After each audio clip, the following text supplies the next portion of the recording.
ನಮಸ್ತೆ friends, welcome to my channel.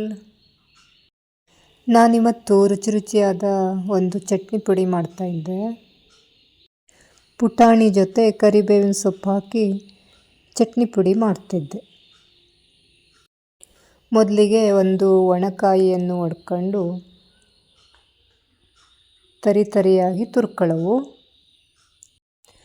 ಮತ್ತು ಚಿಕ್ಕದಾಗಿ ತುರಿದ್ರೂ ಓಕೆ, ಇಷ್ಟು ದೊಡ್ಡದಾಗಿ ತುರಿದ್ರೂ ಓಕೆ. ಹಾಗೆ ನನ್ನ ಚಾನಲ್ಗೆ ಯಾರ್ಯಾರು ಸಬ್ಸ್ಕ್ರೈಬ್ ಮಾಡ್ಕೊಂಡಿರಲಿಲ್ಲ ದಯವಿಟ್ಟು ಸಬ್ಸ್ಕ್ರೈಬ್ ಮಾಡ್ಕೊಂಡು ನೋಡಿ. ಮೊದಲಿಗೆ ಗ್ಯಾಸ್ ಹಚ್ಕೊಂಡು ಒಂದು ಪಾತ್ರೆ ಇಟ್ಟು ಅದ್ರ ಮೇಲೆ ಹುರಿಯವು, ಚೆನ್ನಾಗಿ ಕೆಂಪಾಗೋ ಥರ ಹುರಿಯವು. ಜಾಸ್ತಿ ದೊಡ್ಡ ಬೆಂಕಿ ಮಾಡ್ಕೊಂಬಿಡಲಿಲ್ಲ, ಕತ್ತೋಗ್ತು. ಸಣ್ಣ ಬೆಂಕಿ ಮಾಡ್ಕೊಂಡು ಒಂದು 5 ನಿಮಿಷ ಹುರಿಯವು, ಕೆಂಪಾಗೋ ತನಕ. ಈಗ ಕೆಂಪಾಗ್ತಾ ಇದ್ದು, ಘಮನೆ ಕೊಬ್ಬರಿ ಪರಿಮಳ ಬರ್ತಾ ಇದ್ದು, ಇಷ್ಟಾದರೆ ಸಾಕು. ಮಿಕ್ಸಿ ಜಾರನ್ನು ಚೆನ್ನಾಗಿ ಒಣಸ್ಕೊಳ್ಳವು. ಈ ಥರ ಮಾಡಿ, ಒದ್ದೆ ಇದ್ದರೆ ಬೇಗ ಹಾಳಾಗೋಗ್ತು. ಕೊಬ್ಬರಿ ಹುರಿದಿದ್ದನ್ನು ಬೇರೆ ಪ್ಲೇಟಲ್ಲಿ ಹಾಕಿಟ್ಕತ್ತೆ. ಮತ್ತು ಅದೇ ಪಾತ್ರೆದೊಳಗೆ ಸ್ವಲ್ಪ ಉಪ್ಪು ಹುರ್ಕತ್ತೆ. ಇಷ್ಟೆಲ್ಲ ಬೇಕಾಗ್ತಿಲ್ಲ ಉಪ್ಪು, ನಾನು ಸ್ವಲ್ಪ ಜಾಸ್ತಿನೇ ಹುರ್ಕೊಂಡೆ. ಎಷ್ಟು ಬೇಕೋ ಅಷ್ಟು ರುಚಿಗೆ ತಕ್ಕಷ್ಟು ಹಾಕಿದ್ರಾಯ್ತು. ಹುರಿದ ಉಪ್ಪನ್ನು ಬೇರೆ ಪ್ಲೇಟಲ್ಲಿ ಹಾಕಿಟ್ಕತ್ತೆ. ಹಾಗೆ ಮತ್ತೆ ಇದೇ ಪಾತ್ರದಲ್ಲಿ ಪುಟಾಣಿ ಹುರ್ಕೊಂಬ ಸ್ವಲ್ಪ 2 ಕಪ್ ಪುಟಾಣಿ ಹಾಕ್ತಾಯಿದ್ದೆ. 1 ಕೊಬ್ಬರಿಗೆ 2 ಕಪ್ಪು ಪುಟಾಣಿ. ಹಾಗೆ ಇದನ್ನು ಸ್ವಲ್ಪ ಕೆಂಪಾಗೋ ಥರ ಹುರ್ಕೊಳ್ಳವು.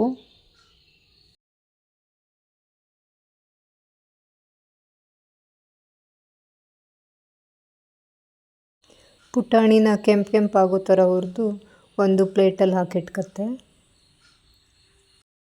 ಮತ್ತು ಅದೇ ಪಾತ್ರದಲ್ಲಿ ಒಂದು ಸ್ವಲ್ಪ ಎಣ್ಣೆ ಹಾಕಿ ಒಣಮೆಣಸು ಹುರ್ಕೊಳ್ಳವು.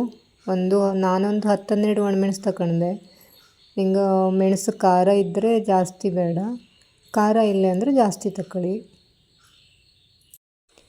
ಒಣಮೆಣಸನ್ನು ಹುರಿದು ಬೇರೆ ಪ್ಲೇಟಲ್ಲಿ ಹಾಕಿಟ್ಕತ್ತೆ. ಆಮೇಲೆ ಕೊನೆಯದಾಗಿ ಒಂಚೂರು ಎಣ್ಣೆ ಹಾಕಿ ಕರಿಬೇವಿನ ಸೊಪ್ಪು ಹಾಕಿ ಸ್ವಲ್ಪ ಗರಂ ಆಗೋವರೆಗೆ ಹುರ್ಕೊಳ್ಳವು. ಒಗ್ಗರಣೆ ಸೊಪ್ಪನ್ನು ಚೆನ್ನಾಗಿ ತೊಳ್ಕೊಂಡು ನೀರೆಲ್ಲ ಹೋಗೋ ಥರ ಒಂಚೂರು ಒರೆಸ್ಕೊಳ್ಳವು. ಒದ್ದೆ ಇದ್ದರೆ ಚಟ್ನಿ ಪುಡಿ ಬೇಗ ಹಾಳಾಗೋಗ್ತು.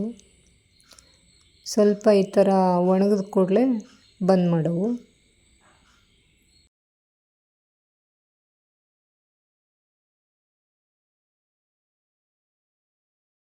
ಈ ಮಳೆಗಾಲದಲ್ಲಂತೂ ಜಾರ್ ಎಷ್ಟು ಸರಿ ಒಣಸ್ಕೊಂಡ್ರು ಕಡಿಮೆನೇ, ಬೇಗ ಹಾಳಾಗೋಗ್ತು. ಇಲ್ಲದೆ ಹೋದರೆ ಎಷ್ಟು ಚಲೋ ಮಾಡಿ ಒಣಗಿಸ್ಕೊಳ್ದೆ ಹೋದರೆ. ಮೊದಲಿಗೆ ಕೊಬ್ಬರಿ ಮತ್ತು ಒಣಮೆಣಸನ್ನು ಹಾಕಿ ಸ್ವಲ್ಪ ನೈಸ್ ಮಾಡ್ಕತ್ತೆ.